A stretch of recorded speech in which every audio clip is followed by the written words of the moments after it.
So hello guys, welcome back to another video of our football queries YouTube channel. তো প্রথমেই তোমাদের সকলকে জানাই শুভ নববর্ষ, তার আন্তরিক শুভেচ্ছা। আমরা অনেক দিন পরে আবার একটা নতুন ভিডিও নিয়ে আসছি, তার জন্য আপনাদেরকে খুব খুব সরি। কারণ একটাই রিজন, ইন্ডিয়ান ফুটবলের যা অবস্থা যাচ্ছে তাই নিয়ে মন মেজাজ একদমই ভালো না। যেভাবে আইএসএলটা ঘটছে সেই জিনিসগুলো আমার একদমই পার্সোনালি পছন্দ হচ্ছে না। সেই সমস্ত বিষয় নিয়ে একদিন একটা পার্টিকুলারলি একটা ভিডিও আসবে, আর কিছু সেখানে মারাত্মক মারাত্মক আপডেটসও রয়েছে আইএসএল রিলেটেড এবং কিছু প্লেয়ার রিলেটেড। সেই একটা ভিডিও আসবে, খুব তাড়াতাড়ি আনার চেষ্টা করছি ওই ভিডিওটা। ওটার মধ্যে আপনারা দেখলে সবই জানতে পারবেন, বুঝতে পারবেন। তো আজকে যে আমরা ভিডিওটা নিয়ে এসেছি ওটা as usual match prediction, match review, match preview, আর দুটো টিমের মধ্যে কী কী কমন স্ট্যাট বা আছে ওই সব নিয়ে আলোচনা করব। আর যদি কোনো প্লেয়ার আপডেট থেকে থাকে সেই প্লেয়ার আপডেটও দেবো। তো আর কিছু দেরি না করে আজকে ভিডিওটা শুরু করা যাক। তো প্রথমে আমরা যদি কথা বলি আগের দিনের দুটো ম্যাচ নিয়ে, যেটা ইন্টারকাশি আর মোহামেডানের মধ্যে হয়েছিল এবং মোহনবাগান আর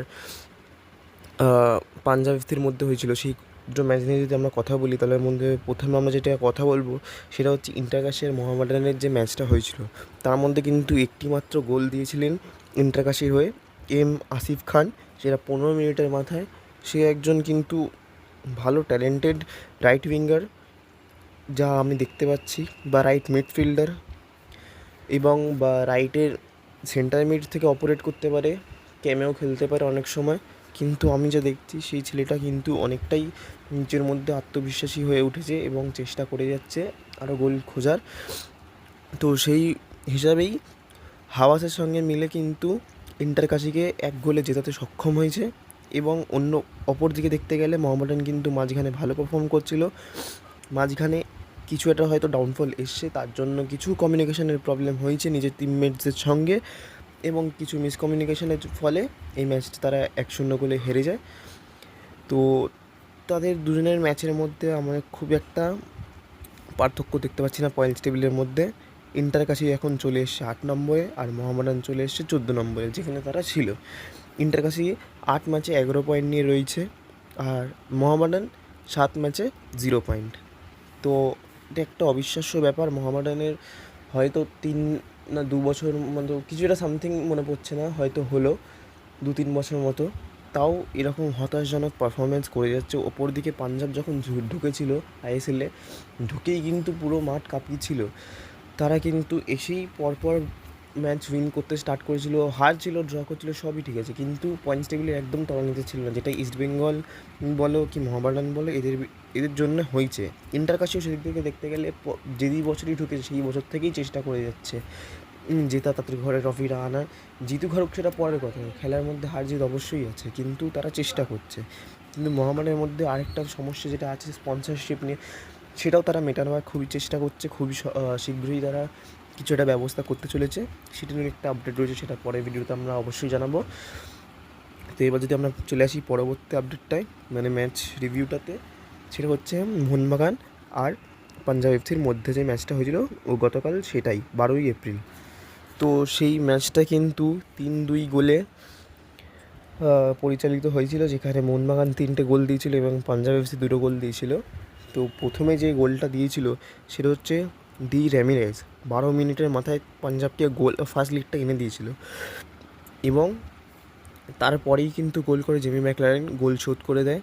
এবং তার আবারও সেকেন্ড হাফের মধ্যেই প্রথম মতলব মানে 60 মিনিটসের মধ্যে বিদেশি এন ইফং, তিনি 60 মিনিটের মাথায় একটা গোল করেন, এবং তারপরে সাহাল আব্দুল সামাদ কিন্তু একটা দুর্দান্ত গোল করেন। সে অবশ্যই একজন স্কিলফুল প্লেয়ার, তাকে আমরা আগাগোড়াই বলে এসেছি তাকে যেন গেম টাইম দেওয়া হয়।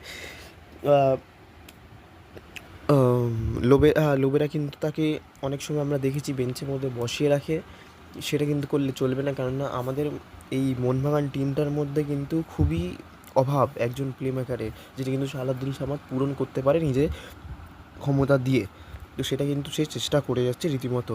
তারপরে অনেক এফোর্ট লাগানোর পর জিসান কামিন্স একটা খুব ভালো জায়গাতে সুযোগ মিস করেছিল, সেই জায়গা দিয়ে মানে একটা ছোট্ট টাচ লাগলেই গোলের মুখ খুলে ফেলতে পারতো, কিন্তু সেটা হয়নি। তার কিছুক্ষণ পরেই একটা ভালো ফ্রি কিক দিয়েছিল। সেই ফ্রি কিক দিয়ে জেসন কামিন্সই একটা ভালো থ্রু বল রাখে একদম বক্সের মাঝখানে, যেটা কিন্তু টার্গেটেড ছিল গোল পোস্টেই। আর সেখানে কিন্তু ফলস খায় মোহনবাগানের একজন প্লেয়ার আর গোলকিপারের মধ্যে, পাঞ্জাব এফসি। সেখানে ফলস খেয়ে বলটাকে ড্রপ হয়ে গোলের মধ্যে ঢুকে যায়, আর এই করেই তিনটি গোল করে ফেলে মোহনবাগান, এবং মোহনবাগান সেই ম্যাচটা জিতে পড়ে। এবার আমরা যেটা দেখতে পাচ্ছি যে টেবিলের মধ্যে অনেকটা ওঠানামা হয়েছে। যেখানে মোহনবাগান ছিল 5 নম্বরে, সেখান থেকে মোহনবাগান চলে এসছে এখন 2 নম্বরে, 8 ম্যাচে 17 পয়েন্ট নিয়ে, গোল ডিফারেন্স +12। আর পাঞ্জাব এফসি সেরকম কিছু একটা ইমপ্রুভমেন্ট দেখতে পাচ্ছি না। 7 ম্যাচে 11 পয়েন্ট নিয়েছে এবং গোল ডিফারেন্স তাদের +3। তো এই ম্যাচের মধ্যেই কিন্তু একটা দুর্ঘটনা ঘটে যায় মোহনবাগানের জন্য। সেই ম্যাচেই কিন্তু রড্রিগেজ যখন চোট পায়, সেইটা চোটটা পেয়ে কিন্তু আমরা সবাই ভেবেছিলাম গুরুতর কিছু হয়নি, হয়তো কিছু একটা হাঁটুর সমস্যা হয়েছে, তাই তিনি উঠে দাঁড়াতে পারছেন না, বা ক্র্যাম্প রিলেটেড কিছু হয়েছে।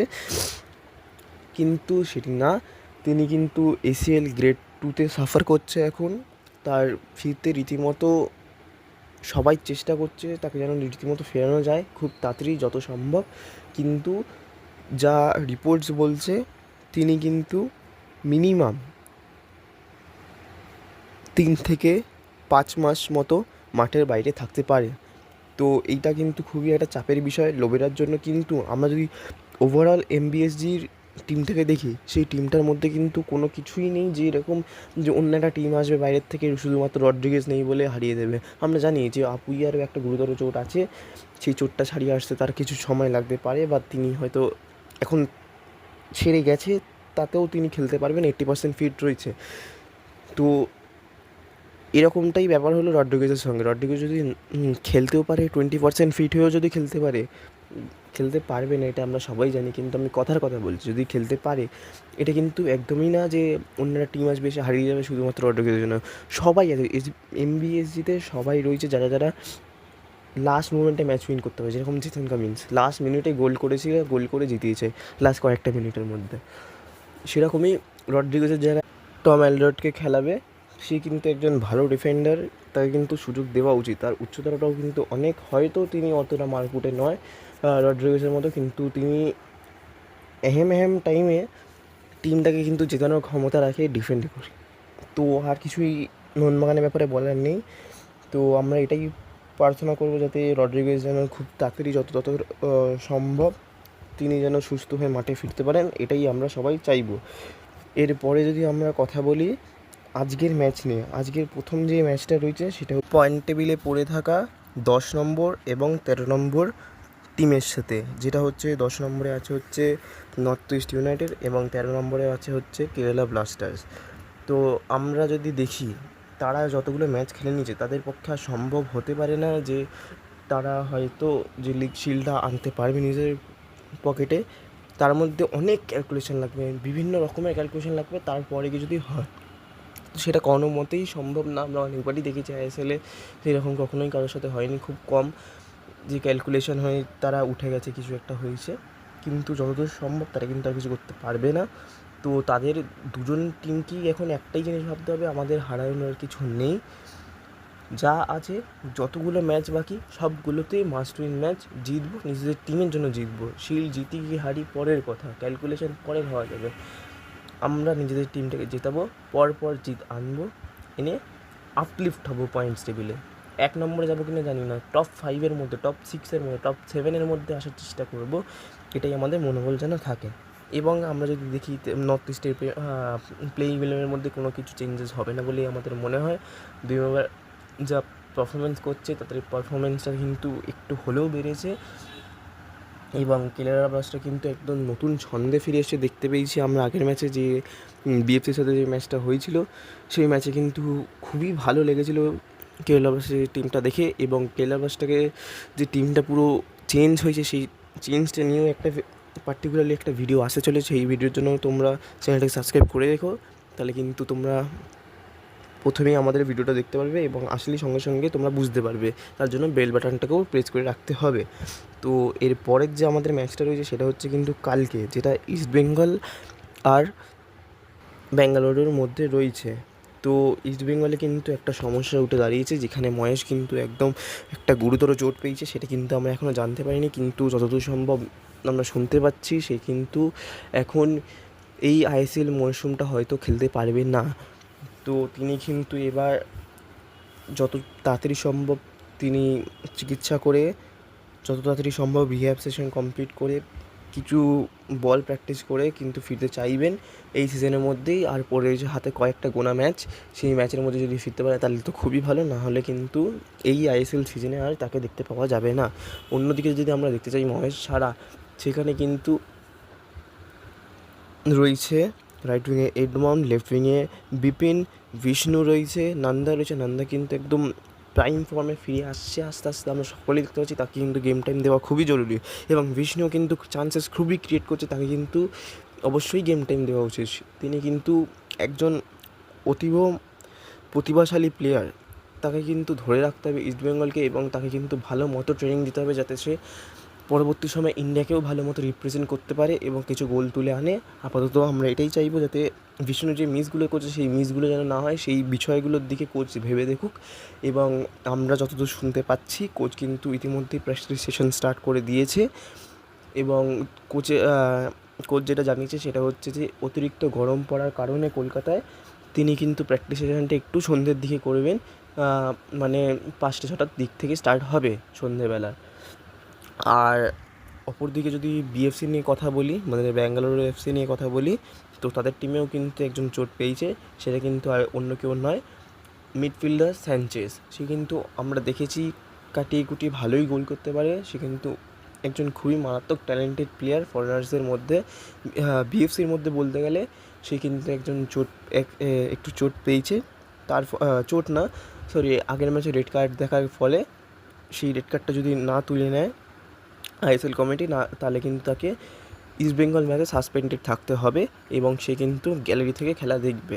তার ফলে কিন্তু ইস্টবেঙ্গলের ফায়দা হতে চলেছে, যে এমন একজন খুব একটা ট্যালেন্টেড ক্রিয়েটিভ মিডফিল্ডার থাকবেন অপোনেন্ট টিমে, তাতে কিন্তু যে কোনো টিমেরই ফায়দা হবে। কিন্তু অপরদিকে যদি আমরা দেখি, সুনীল ছেত্রী আর অপরদিকে রায়ান উইলিয়ামস যদি একসাথে খেলে নেয়, তাহলে কিন্তু এই স্যানচেজ প্লেয়ার এর যে ভূমিকাটা যে নিয়েছিল, যে মিডফিল্ডে যে রোলটা ছিল স্যানচেজের, সেই রোলটা কিন্তু পূরণ করতে পারে এই সুনীল ছেত্রী আর রায়ান উইলিয়ামসের জুটিটা। যদি তারা একসাথে খেলে তাহলে পাসিং অ্যাবিলিটি খুবই ভালো, long pass, short pass, crossing এবং 1-to-1 লং শট, ড্রিবলিং মারাত্মক। সুনীল ছেত্রীকে আমরা সবাই চিনি, এবং রায়ান উইলিয়ামস তো এখন গোলের মধ্যে রয়েছে, তাদেরকে কিন্তু আন্ডার এস্টিমেট করা যাবে না। কিন্তু একটু হলেও কিন্তু সাউল, মিগুয়েল এবং রাশিদের কিন্তু ডিউটিটা কমতে পারে এই স্যানচেজ প্লেয়ারের না থাকার জন্য। তো এই ভিডিওতে এই কটাই ছোটো ছোটো আপডেটস দেওয়ার ছিল। এর পরবর্তীকালের ভিডিওতে আমরা যেটা নিয়ে কথা বলবো সেটা হচ্ছে কিছু আইএসএলের আপডেটস নিয়ে, কিছু প্লেয়ার আপডেট নিয়ে, এবং টিম রিভিউ নিয়ে। তো যদি ভিডিওটা ভালো লেগে থাকে তোমরা সকলেই সাবস্ক্রাইব করো চ্যানেলটাকে, এবং বেল আইকনটাকে টিপে দিও, যাতে পরবর্তীকালে ভিডিওটা যখনই আসবে তোমরা ইতিমধ্যেই যেন তৎক্ষণাৎই যেন নোটিফিকেশানটা পাও, এবং যত তাড়াতাড়ি সম্ভব তোমরা ভিডিওটাকে উপভোগ করতে পারো, এবং সকল তোমাদের বন্ধুবান্ধবের মধ্যে এই ভিডিওটাকে শেয়ার করো, যাতে সবাই সব রকমের এই যে ভিডিওতে আপডেটগুলো রয়েছে সেই আপডেটগুলো যেন তারা সবাই পেয়ে যায়। তো আবারও দেখা হচ্ছে পরবর্তীকালে ভিডিওতে, ততদিনের জন্য তোমাদের সবাইকে শুভ নববর্ষ।